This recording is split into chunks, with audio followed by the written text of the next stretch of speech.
Rama, first of all, a very, very warm welcome to Indian Association's Business Council's Leadership Talk series. And while you know a lot of people in the audience today, but you can probably take a look. We have almost 25 people, and there are a few more joining in. You can look at the names. I know a lot of them because they are here. I can see Kamal, I can see Sridhar, I can see Indra, I can see Gautam, Himanshu from Olam, Rajat from Henkel. So, of course, Rahul, you're an ex-student as well. And there are many other people will be joining as well. And we'll be recording this session and will also be published on the IS YouTube channel. We are not live streaming it because sometimes the Zoom signals may not be so good, so it may cause interruption. But I think a great warm welcome from all of us. So on the lighter note, I was telling, Dr. Rama just before we started that one of the important gains India had because of the pandemic is that you could not return to Shanghai. And now students and business professionals in India have a great chance to learn from you. But, before we go into the title or the topic of today's session, Dr. Rama, please tell us about your new role as a Dean of School of Management of Mahindra University, and then we'll go into the topic. Oh, I could see Dr. Rama just... No. There was somebody at the door. Oh, okay. I heard everything you said, yeah. So you would like me to briefly talk about my role as the Dean of the School of Management? Yes, absolutely. Because I know that a lot of people know that, but maybe some people may not. So maybe you can just give a small introduction about that and what you're driving now, and then we'll go into the topic. Over to you. Yeah. Thank you, Mukesh. And first of all, I'm very honored to be invited to deliver this talk to the Indian Association. And as you rightly pointed out, Mukesh, there are lots of friends in this group. And it's great to reconnect with the Indian community in Shanghai, with which I had some very, very rich interactions and built great friendships. Of course, as I said earlier, there are a couple of people here who've also had to suffer my teaching. So, and I think they are out of politeness, they are attending this talk. But yeah, since I had a wonderful 14-year stint in China. And I also have to say that the people of China have been very, very nice to me in the sense that I faced absolutely, foreigners generally and at CIBS and I also, we faced absolutely no discrimination. We were treated with a lot of love by the students and by the faculty and staff members. And you won't believe it, but everything, all my positions were packed and sent to India with the help of the staff at CIBS. They supervise the packing and they arrange the shipping and everything, and all the outstanding matters that had to be cleared were cleared so professionally and smoothly. So I still, feel as if I'm a member of the CIBS community, and I'll be an ambassador for CIBS for as long as I live. Now, the reason I joined Mahindra University is, firstly, it was a very unusual situation of being stuck in India, and there's only a limit to how long you can wait, right? And so this opportunity came up, and I interacted with the Vice Chancellor a couple of times. And as you know, I think Mukesh knows this very well from personal experience. The Mahindra Group is one of the most reputed corporate houses in India with revenues of about $20 billion. If you look at the management team at the Mahindra Group, it's a very professionally managed organization. Anand Mahindra is the only member of the Indian family, as far as I know, who's still in the top leadership positions. All the rest of the members have been recruited from outside the family, and I've had the good fortune of interacting with a few of them. And when I joined, the School of Engineering had already been functioning for about 7 years. And they had built a fantastic reputation.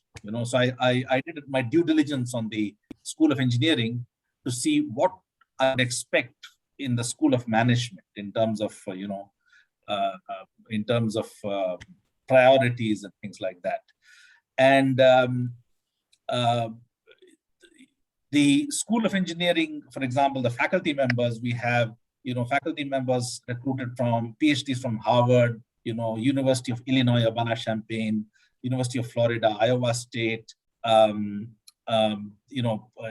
Centrale in France, Darmstadt University, and of course, all the IIT system, the entire IIT system in India, IIT Kanpur, Delhi, Madras, Mumbai, and so on. My colleague, who's the Dean of the School of Engineering, he's one of the authorities in India on photonics, the technology that is used, for example, for fiber optics, right?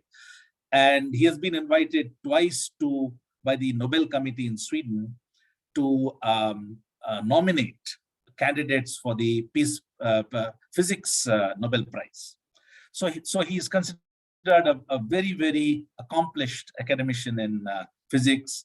My colleague, who's the Dean of the School of Law, played a very, central role in the Right to Information Act in India, and he was formerly professor and registrar at Nalsar, which is one of the top law schools in India, as you know. And, we are placing our students in universities for master studies such as Stanford, Brown University, Cornell University, Carnegie Mellon, Columbia. So this, gave me a tremendous confidence that this group is approaching education in the right way with a long-term focus. And so when they were willing to hire me as the dean, I thought that this was a good opportunity to make the transition to India.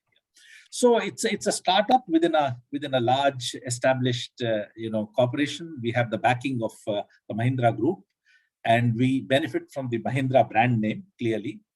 And within the Mahindra Group, the unit that most closely oversees the university's operations is the unit that Mukesh works for, which is Tech Mahindra, right? So I was actually interviewed by Mr. C.P. Gurnani and Mr. Vineet Nair and another board member, external board member, who is from the Apollo Hospitals Group, and in addition, of course, to the Vice Chancellor, right? So the Tech Mahindra organization basically, in some sense, oversees us. And Mr. Shivanand, that I think Mr. Mukesh knows him very well.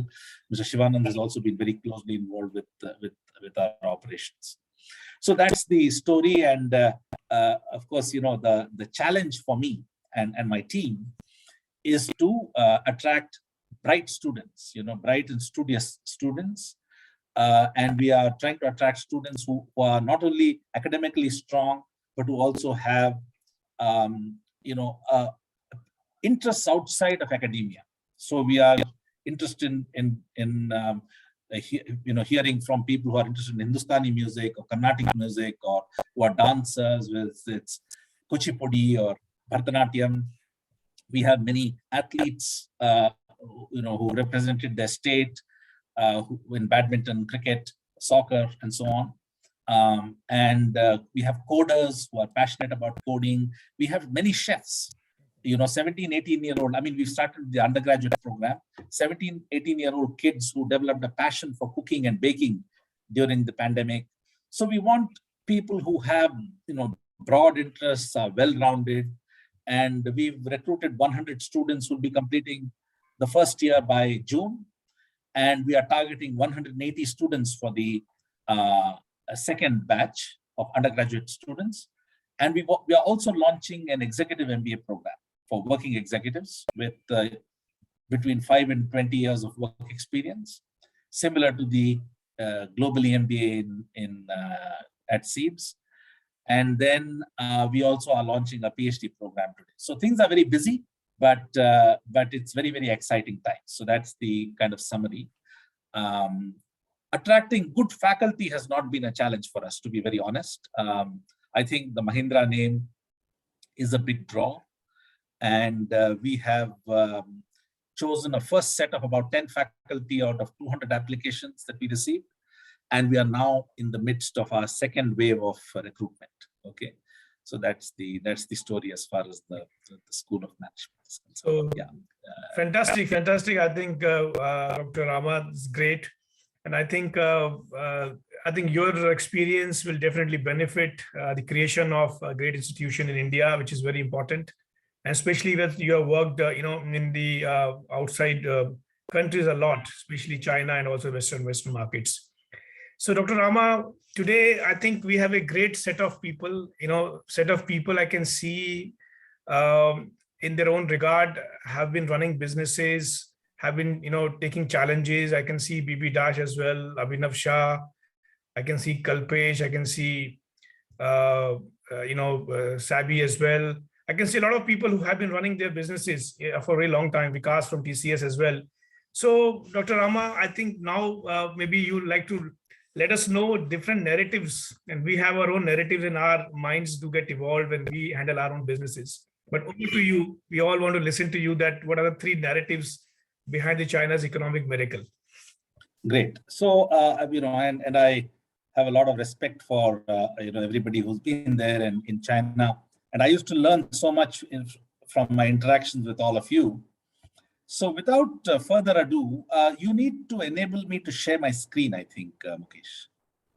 Can you make fine. me? So let me, I think, let me just say, I'll just make you co-host and then you can share them.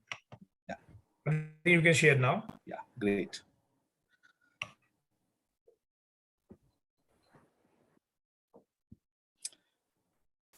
I hope you can all see the screen. Absolutely, it is there. Yeah, okay, great. So, please feel free to interrupt me during my talk. We don't need to wait until the end. And let's keep it very interactive and dynamic, okay? And please challenge me if you think that I'm mistaken in my assessment, okay? So, what explains the growth differential between China and India in the 1980 to 2020 period? So that's the key question that we'll try and understand today. And this is the kind of the growth differential that I'm talking about, right? So if you look at the GDP between 1960 and 2020 in trillions of US dollars, you see that until about 1980, we were more or less equally poor. But from 1980, China went on a very sharp upward growth trajectory. And India, if you look at it, especially starting in 1990, has not done badly. If that blue curve did not exist, okay, then we would actually be quite satisfied with India's performance. Between 1991, when the economic liberalization happened, until about 2019, when the pandemic hit, we grew at between 6.5% to 7% a year, which is actually not bad at all, and which is much better than our previous growth in the previous decades. But we always have a tendency to compare ourselves with our neighbor, with whom we share a couple of characteristics. And one of them, of course, is that we have populations of very similar sizes. So I think we, in India, policymakers and educated people like you and me, we always ask ourselves the question, if China could do it, why can we not do it, right? And so this is the per capita growth rate. And here again, you can see that India has not done badly from 1990, right? India's per capita GDP has actually grown quite substantially. And you only have to travel to the tier 2, tier 3 towns, tier 4 towns, villages in India to see how things have changed in the last 3 to 4 decades. So, and what I showed you by way of, graphs, I can just show you here by way of numbers, okay? If you look at the composition of the GDP in 2020, only 7.7% of China's GDP came from agriculture, whereas India still has a very high percentage coming from agriculture, about 20%. And where India is very unusual, for example, is the very low percentage of GDP coming from industry. And industry is made up of manufacturing, mining, construction, and power generation. So these four, subgroups make up industry. And if you look at manufacturing alone, I think India is as low as about 17%. Okay, so manufacturing is one area where India as a developing country has really not made that much progress until now. And of course, the government is trying very hard to change this, and we have to see how successful they are in the future. And maybe, we can talk about this at some point. So we can take three perspectives, right, to explain this growth differential between China and India. The first one is what I call economics 101, what they teach in the economics textbooks, that China basically did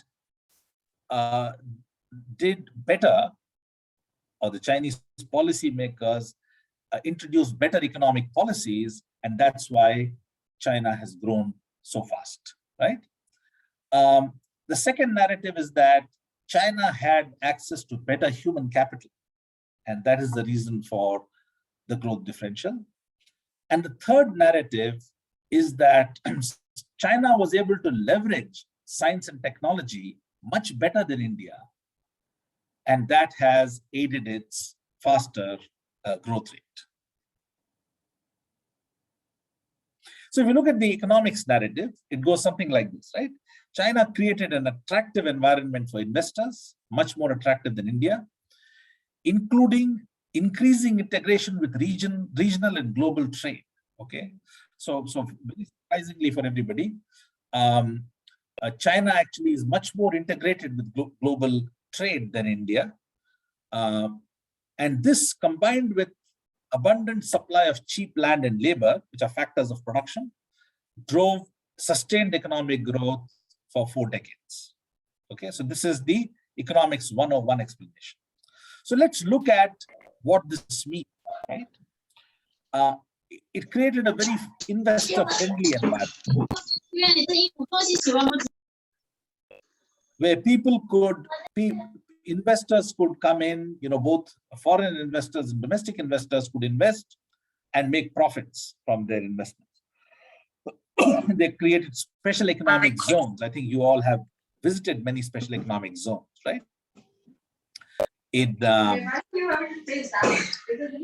Starting with Shenzhen, then, then, for example, the one in Suzhou that many of you have visited, so many economic zones, right? Tianjin, Shanghai, and these economic zones also promoted, economic activity. Very important in China is the very high savings rate, which translates into a very high investment rate. Now, this is unique to cultures where the ethnic Chinese are dominant. So, of course, mainland China is one, but also if you look at the Southeast Asian tigers, right, whether it's Taiwan, whether it's Malaysia, whether it's Singapore, and so on, you'll find that these are cultures where the savings rate as a percentage of GDP is in the region of 50%, okay? And savings actually allows a country to invest more. And China's investment rate, I'll show you some data very soon, has been consistently about 8 to 10 percentage points higher than India as a percentage of GDP. And one of the things that impresses, foreigners when they come to China is the amazing infrastructure. And I'm sure your visitors, when they have come to China, where your relatives and friends, they've been amazed at the quality, and the breadth of the infrastructure, right? Whether it's airports, roads, ports, the telecoms infrastructure, power generation infrastructure, and so on. Abundant supply of land and labor, both at very competitive prices. Land acquisition in China has not been as fraught as it has been in India. And of course, China's accession to the World Trade Organization started the process of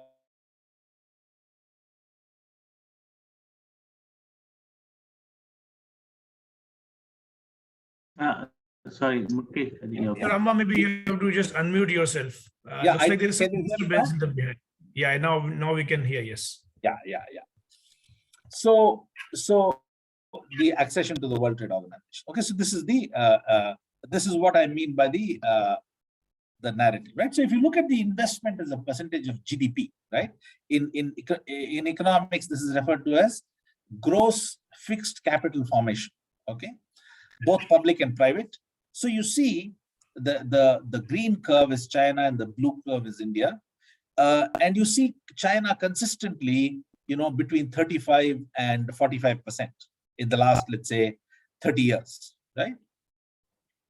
Whereas India has been about 8 to 10 percentage points lower. And one of the worrying things for India is that starting 2009, the rate of investment actually has been going down, okay? And that's because the savings rate has also been going down, okay? This is a cause for worry, okay? And if you talk to economists in India, they continuously talk about how can we get our investment rate up. If we don't invest, we can't build infrastructure. If we don't invest, we can't build factories, right? So that's a challenge that India is facing today. And of course, exports. Many of you work in export-oriented industries in China. So China's exports are, about almost 5 to 6 times those of India.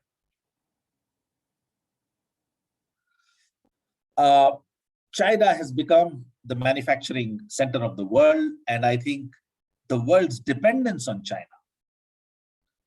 has been, in some ways, properly understood only during the pandemic, because every lockdown that has been imposed in China has had significant ripple effects in the rest of the world. Container prices have gone up, prices of goods have gone up, and currently people are talking about the supply side shocks, for example, to the electronics industry as a result of the lockdown in Shenzhen, right? Even if a lockdown of a few weeks in Shenzhen can have significant effects globally in the price of raw materials, for example, in the area of electronics. Now, look at this. China's manufacturing sector output is about $4 trillion. This was, I think, 2020 data. By the way, this was a former member of yours. I think he's still a member of yours, Ramakrishna. He shared this graph with me. And India is about 1/10 of that. Okay. So on the one hand, China's manufacturing sector is much larger than what you would expect for a country of this size. And India's manufacturing sector is much smaller than what you would expect for a country of our size. And I think you all know that India does need to create jobs.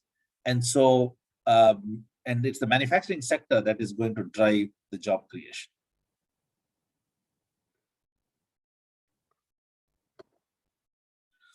So this is the first narrative, right? The economics 101 narrative.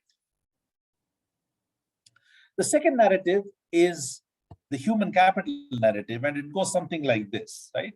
Although China and India were both poor in 1980, China possessed better human capital with respect to India, which explains the difference in economic trajectories. So you see, in 1981-82, China's literacy rate was about 25 percentage points higher than India's. 10 years later, that difference actually widened to nearly 30%. Even today, even in 2015, the difference is quite significant, right? Almost 24%. So, bottom line, China has done a much better job of educating its people than has India. In my 14 years in Shanghai, I don't think I ever came across anybody who could not read and write.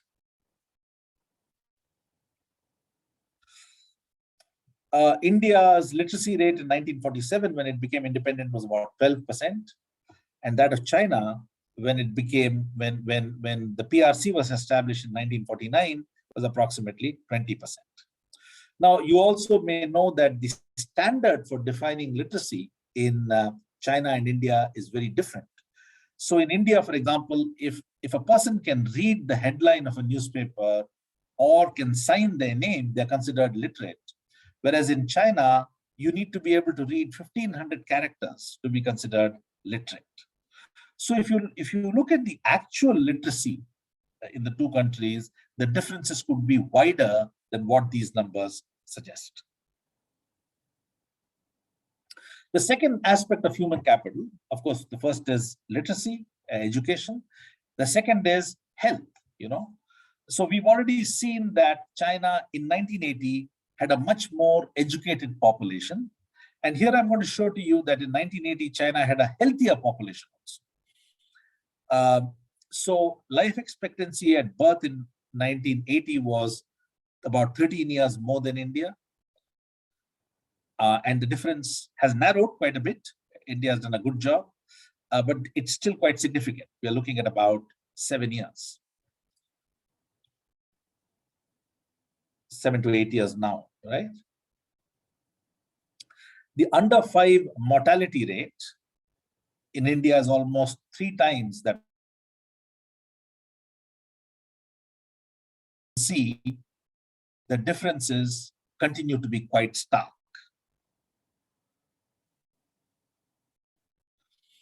And one area which has again come up for scrutiny during the pandemic is the very poor health infrastructure in India. So India has simply not invested enough in its hospital infrastructure, which we could see during the second wave, right?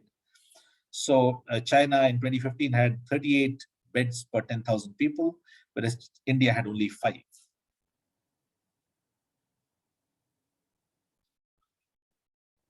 So this is the second difference, right? When it comes to human capital, education is one, healthcare is the other.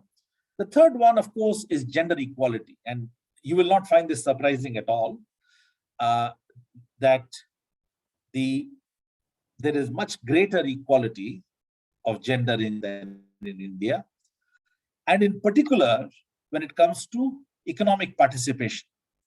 So the participation of women in the workforce. So one of the things that I used to find remarkable in my early years in China was the presence of women in the workforce in every sector, right? Not just in IT, as you can see in India, but in every sector. So China is ranked 69th, India is ranked 151st.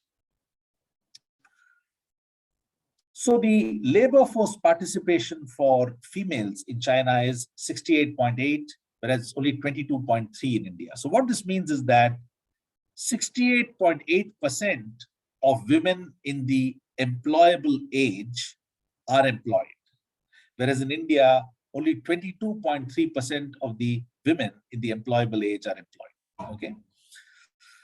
The labor force participation for men, for males, is quite similar in both countries, okay? So you see the gender gap in India is huge. So this ratio is simply taken by, you divide the female labor force participation by the male labor force participation. So 68.8% divided by 82.8% gives you 0.83, and 22.3% divided by 79.6% gives you 0.28, right? So the participation of women in the labor force in India is abysmally low.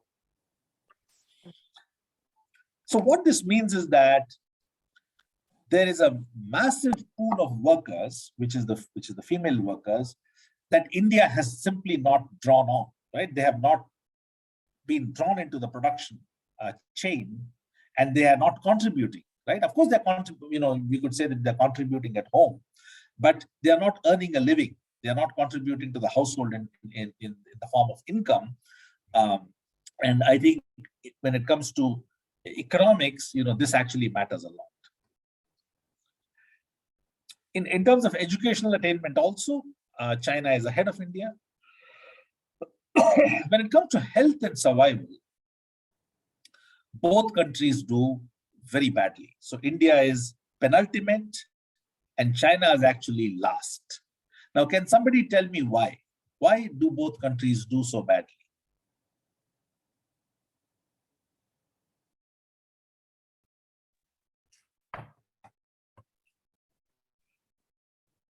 Why do both countries do so badly?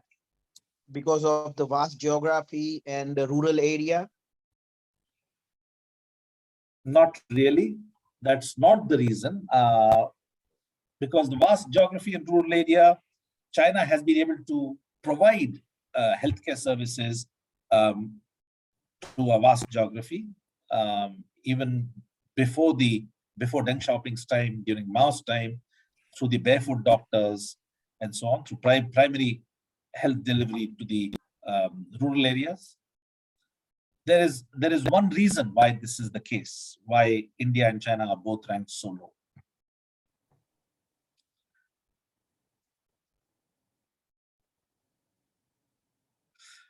So let me tell you, both countries practice abortion of female fetuses, right? It has been rampant. And China's ratio, male to female ratio, is much more skewed than India's. And that's the reason why both countries do so poorly in this measure.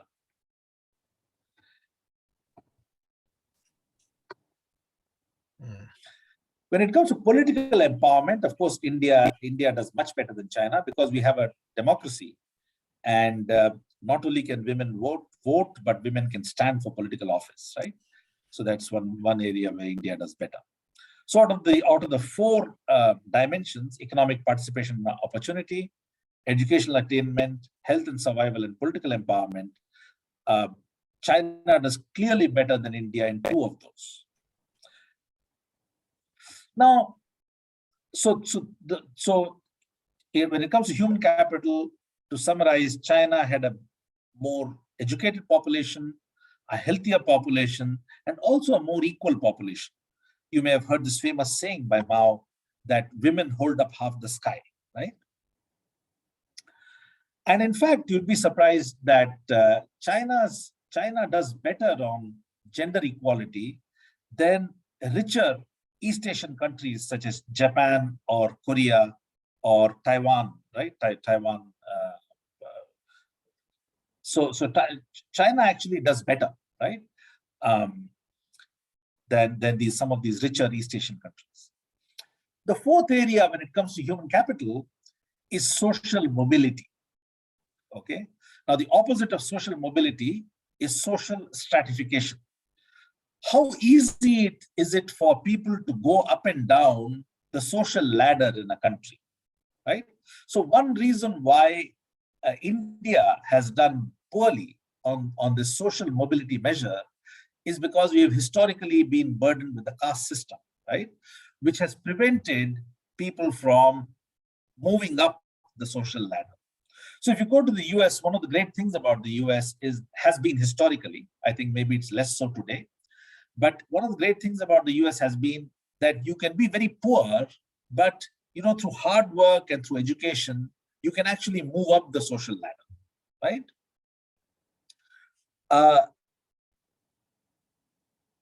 China actually, in this respect, is closer to the US than India, okay? In China, as you know, you can't tell the socioeconomic status of a person by their surname, right? A Li or a Wang or a Zhang, you can't really tell where in the social ladder, they are. Whereas in India, you can, right? Very often the surname signal, your caste status, okay? Except some states, such as Tamil Nadu, for example, have tried to do away with this by eliminating the surnames that signal caste, right? So we can talk about that if we have time. But India is ranked 76th on social mobility, and China is ranked 45th. So China, in this respect, is far ahead of India. How many stories have you heard of people from very, very poor families, who through sheer hard work, have become very, very successful as entrepreneurs or as, government officials or as, managers of large corporations? So that is the second narrative, right? So the first narrative was that China implemented better economic policies, and that explains China's remarkable success. The second narrative is that China had a more educated, a healthier, a more equal, and a less discriminated population, and that has actually contributed to its success. Now, the third narrative is a science and technology narrative, and this is something that's usually not picked up by analysts. Now, according to this narrative, China did a much better job than India in leveraging science and technology to drive economic growth. So Deng Xiaoping's 4 modernizations, right? So one of the 4 modernizations was science and technology. Okay. Now, if you look at it, China's reform and opening up, which started, let's say, late 70s, early 80s, and has persisted to today, has coincided with certain technological revolutions. The 1980s was the PC revolution. The 1990s, the second half of the 1990s, was the internet revolution, right? And toward the end of the 90s, beginning of the 2000s, was the mobile phone revolution. Starting 2007, when the iPhone was launched, it was the smartphone revolution. And from 2015, it is, big data, the Internet of Things, artificial intelligence, and so on, that have been driving the technological revolution, right? And the convergence of many of these technologies. And so China has optimally leveraged each of these technology waves. So you see the industrial revolution and then the digital economy, right? The digital economy is what we are in now, right? Science and technology are the primary productive forces, something that Deng Xiaoping understood. The world's longest high-speed rail. I used to love traveling by high-speed rail. Starting about 2015, I stopped flying to Beijing. And I used to always take the high-speed train, right? Because you knew when you were going to arrive. And during the journey, you could actually walk around, you could read, you could do so many different things. So in 1986, China almost did not appear in the mobile telecommunications network. And by 2014, just 28 years later, China had the most installed bandwidth in the whole world. In early 2019, I was talking to the chief marketing officer of Huawei, and he was saying that when he travels to Europe and the US and so on, he's frustrated by the slow internet speeds, right? Because China has amazing bandwidth.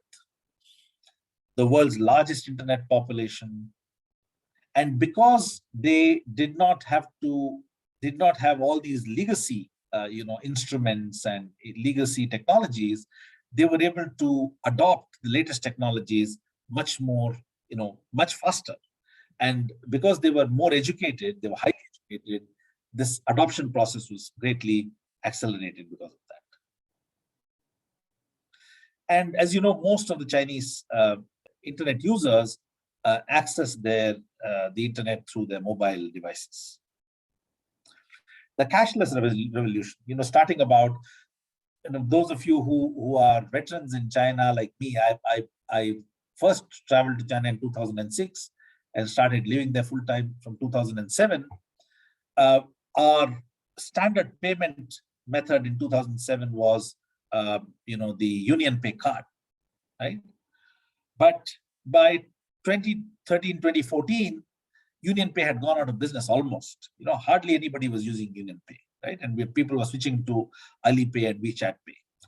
And it was the most easy, the most intuitive, the most user-friendly app, and you could use it everywhere. So of all the major economies, China became the most cashless society in the fastest, in the shortest period of time. If you look at retail e-commerce in 2020 and 2021, China's e-commerce is about 40 times India's, right? We had 67 billion in e-commerce revenues. China had nearly 2.8 trillion. Okay. Now, why is this important? Because it's a more efficient method to distribute goods. And when a country's e-commerce sector grows, the supply chain improvements are also quite dramatic. Okay, so China has invested huge amounts in technology to improve the supply chain. And so the whole economy becomes more efficient as a process, right? And I think you all know that in India, the trading lobby is very strong, right? And so they have been very, very vocal protesters against the development of e-commerce. And I think that, of course, we need better regulation, right? We don't want just two companies to dominate the entire e-commerce sector. And there are many, many Indian players who have also done very well, like Udan and so on, right? But unfortunately, the e-commerce sector in India has not developed as fast as it should. In artificial intelligence, China is one of the leaders in the world today. In fact, when it comes to equity funding for startups, China's share is the highest in the area of AI.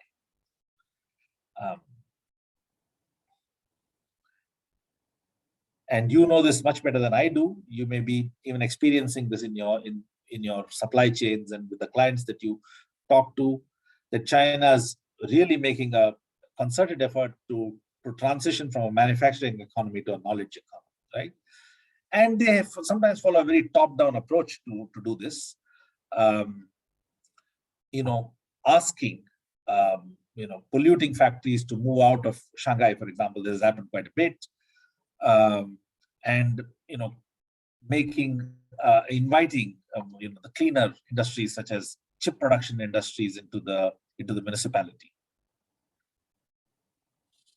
The number of artificial intelligence patents, the United States is still the highest, but China is the country that's experiencing the fastest growth. If you look at the number of artificial intelligence companies, once again, the US is still in the lead, but China is catching up very quickly.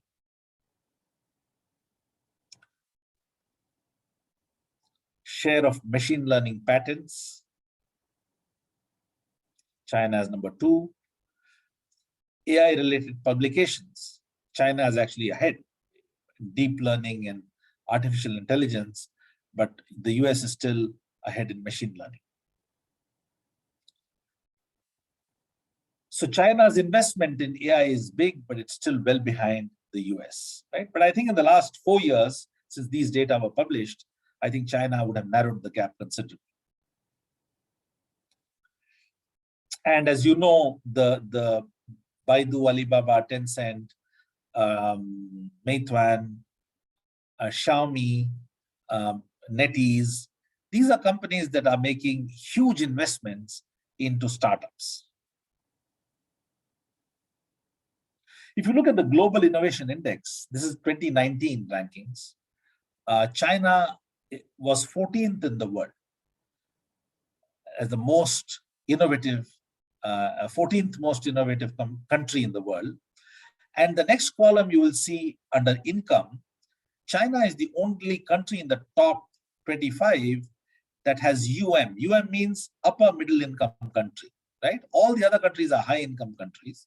So China is the only upper middle income country in the top 25.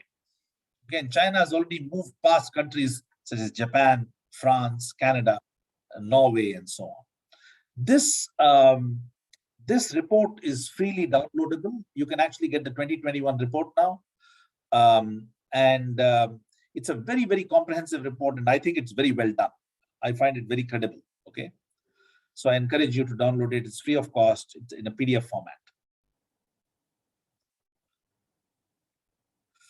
Now, the secret to China's narrowing the lead of the Western countries with respect to innovation is that since the 2008 crisis, if you look at this column 2008, if you take that as 100, China has invested very aggressively in R&D. So GERD stands for gross expenditure in research and development, and that includes both public and private investment.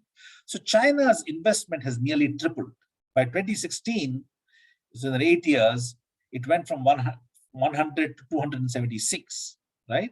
And you can see that the other countries, except for Egypt, which probably started off with a very small base, but most other, Western nations, the advanced countries of the world, they were able to invest only slightly more, and some, in fact, actually cut back on their R&D investments. India, in India's case, by 2015, we had grown from 100 to 119, whereas by then China had already gone to 253, right? So compared to China, India invests very little in innovation. On a PPP basis, on a purchasing power parity basis, China invests $600 billion in R&D. India invests only about 60 billion. Okay. So India has also been improving its rankings from 81 in 2015 to about 52. And I think in the latest ranking, China probably is around 14, or maybe has even improved to 12. And India has improved to about 46, I think, if I'm not mistaken. Yeah. So 2021 rank here, sorry, it's at the bottom. China is 12 and India is 26. Okay. Now, if you look at the expenditure on R&D, the earlier figure I gave you was on a PPP basis. If you just look at the nominal expenditure on R&D, China's 323 billion and India's is only 18 billion, right?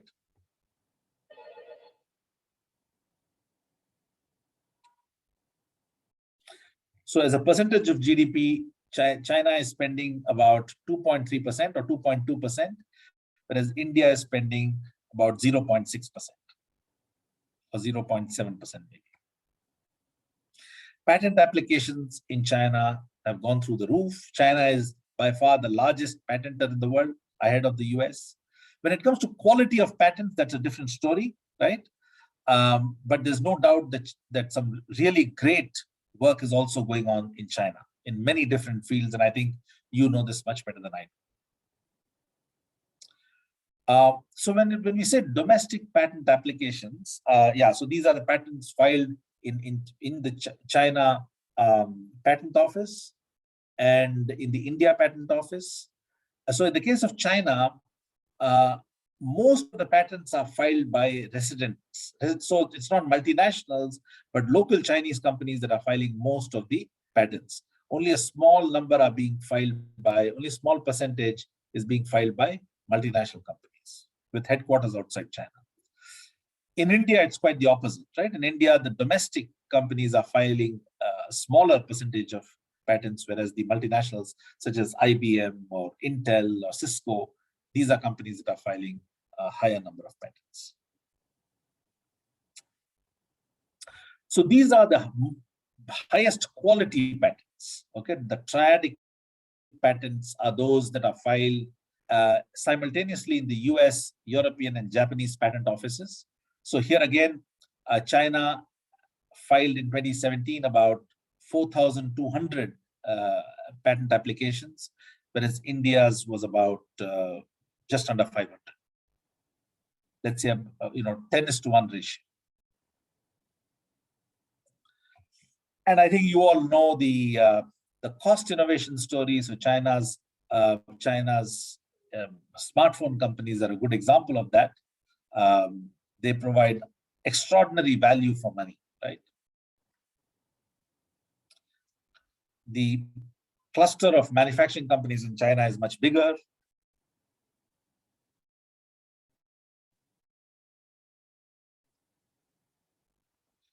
science and technology publications, China is improving, second only to the EU, as the EU is, as a whole, taken as a whole. If you look at the top 1% of cited publications, then of course United States is very much ahead, followed by the EU, and then China is catching up. Okay. The interesting story for me is that in spite of spending so little, India is not doing that badly, right? So if you look at India is there in all of these graphs, right? Whether it's patent applications but India spends only 18 billion a year on R&D. So we must be doing something right, I think. What would happen if we were to spend as much as China on R&D? So those are the three narratives. And so what I would maybe ask you is, which do you think is the most persuasive narrative of the three? So I think, Dr. Rama, this is something we wanted to ask you, but I think as a true teacher, you have turned the tables on us. Yes. Yeah. Nishta, did you have a question? Oh, I thought you raised your hand. Okay. Those of you who would like to ask questions, you can raise your hand. Actually, we have a question. Here. Actually, we have some questions here. Mukesh, do you want to check with Kamal or Animesh, Nitesh? Yeah. So, I think, one is that, of course, there are some audience questions. And there are some questions which we have. Probably will take your audience questions first. I think Nitesh did mention that the overall literacy, Nitesh from Goodyear, overall literacy is important, but isn't the quality of higher education even more important? If it is, do you think there are differences in that between India and China? So India, basically, I would say that the difference is the following. This is my perspective, but I think I would, if you have a different view, please share it. I think India has done a remarkable job in higher education, and especially in the creation of elite institutions such as the IITs, the IIMs, the All India Institutes of Medical Sciences, IISc, the Tata Institute of Fundamental Research, National Chemical Laboratories. So these are areas that Nehru emphasized from the beginning. And Indian Space Research Organization is another area. So we have, I think, we've been very successful in creating elite institutions, okay?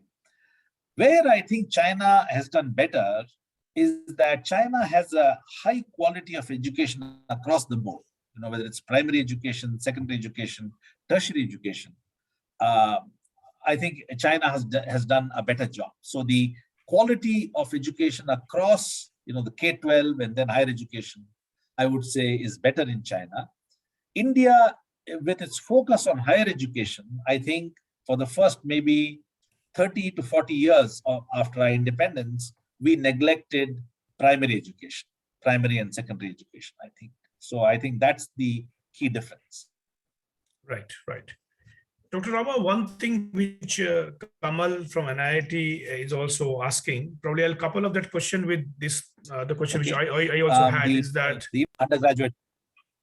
Yeah. I think, so I think I'll just couple of this. One is that, of course, you also mentioned three narratives of economics, human capital, and science and technology.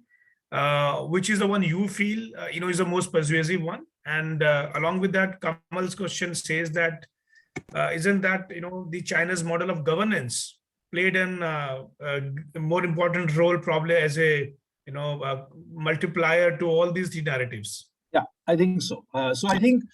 So I would say that if you look at the human capital narrative, right, I think that is very persuasive for me. And what that means is that if you want to explain the difference between China and India, you need to look at the last 70 years, starting from 1950, and not only the post-reform years. So we attribute China's success to Deng Xiaoping and post-reform, and India's improved economic performance to Narasimha Rao and Manmohan Singh, liberalization in 1991.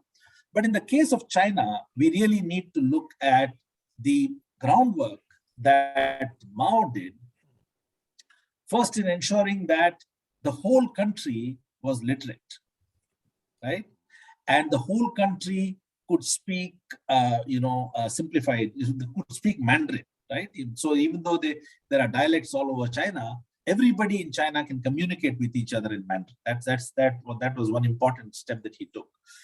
And the second thing he did was healthcare access was made available, right?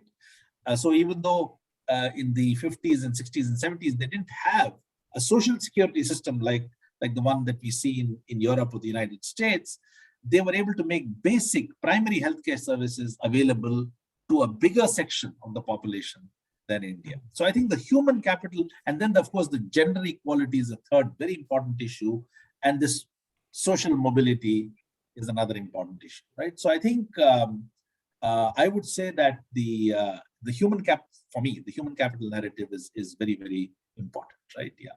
So Dr. Rama, we have just run a small poll of these three narratives because there are people who are there from multiple industries. I was just noting that we have almost 14 industries represented amongst the 50 people.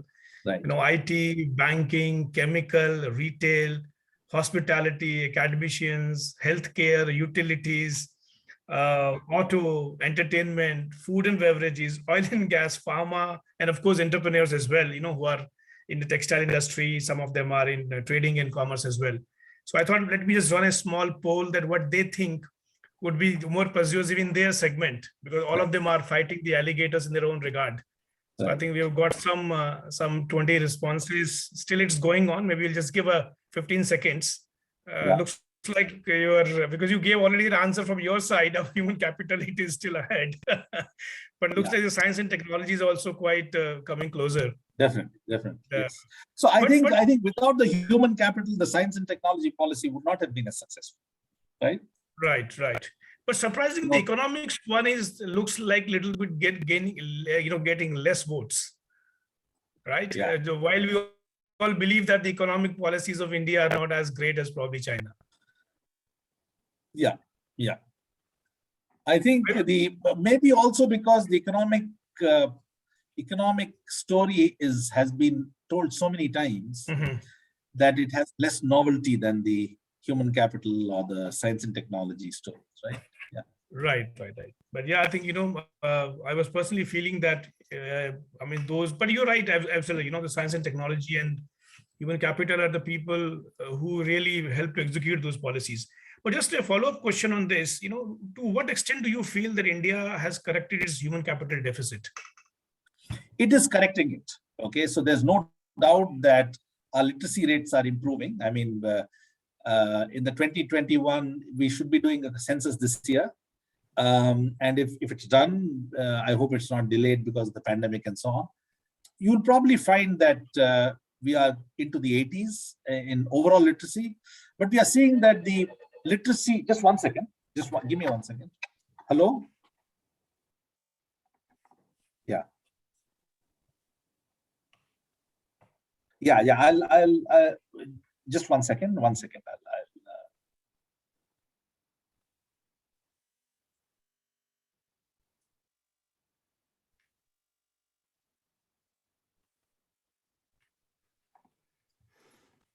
Sorry. Yeah. So I was saying that. Sorry, what was the question? I think the human capital deficit, how India is bridging that. Yeah. So I think amongst the younger people, we are seeing a very, very high levels of literacy, above 95%. So if you look at sections of the population, so the 80% literacy today, maybe, if you look at the 0 to 25-year age group, it may be 95%, right? Whereas if you look at 55 to 70, maybe 60%, right? So it's unbalanced that way. But the younger people are definitely much more literate than the older people. And what is very encouraging in India now is that the working class population is ensuring that their children are going to good schools. So they are dedicating a significant percentage of their disposable income even the maids who work in your family's homes in India, for example, they may be spending 40% of their income on making sure that their kids go to really good schools, English medium schools in many cases, because they are clear that they don't want their children to end up in occupations such as theirs, right? So that determination is something that did not exist before. And even in rural India, you see farmers who are encouraging their children to go to school and stay in school. Understood. One question which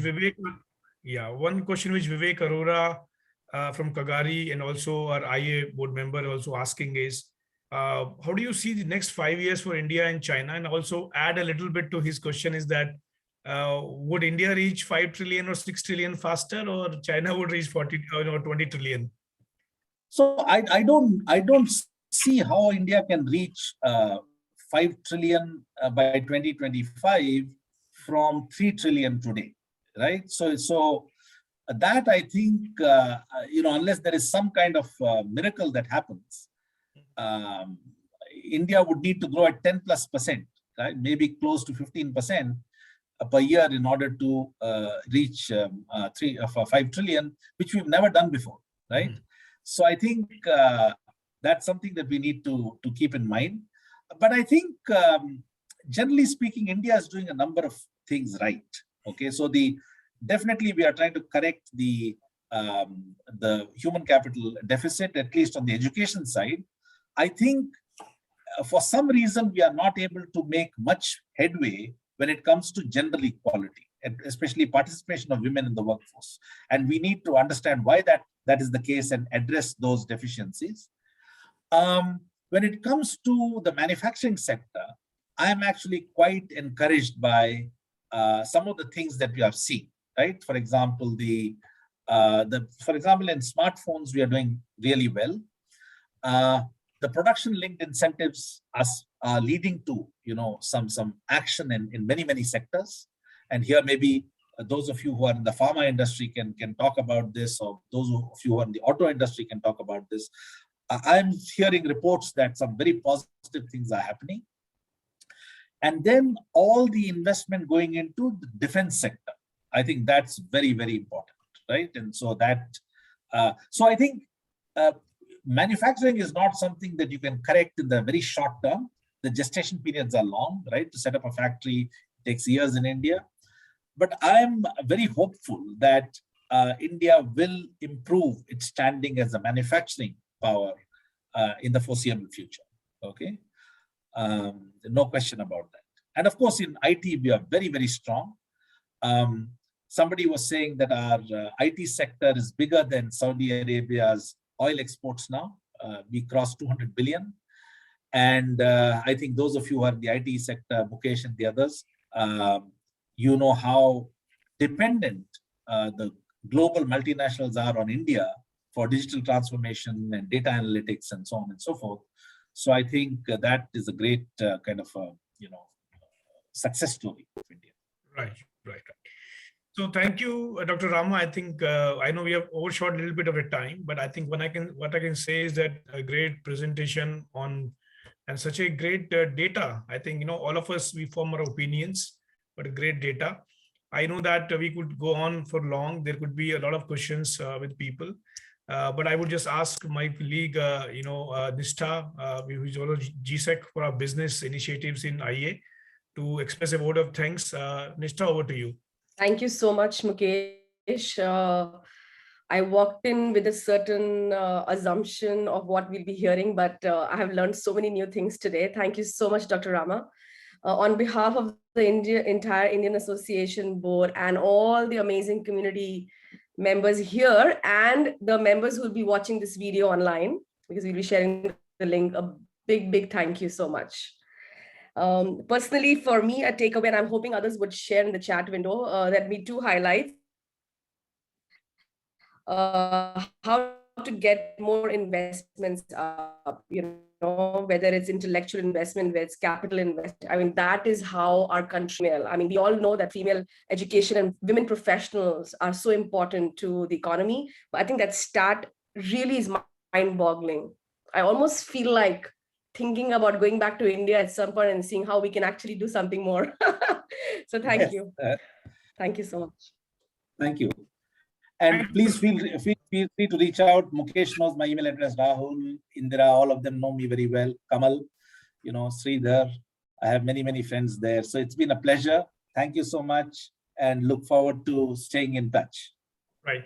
Thank you so much, Dr. Rama. Thank you very much. And thanks a lot for, coming over on a Sunday and sharing your thoughts with us. Thank you so much. Yeah. Thank you. Thank you, everyone. Thank you, all the friends. Enjoy the lockdown in Shanghai. I know. Thank you so much. Thank you. Hope you come out. Yeah. Hope you come out of it soon. Yeah. Thank you. Thank you.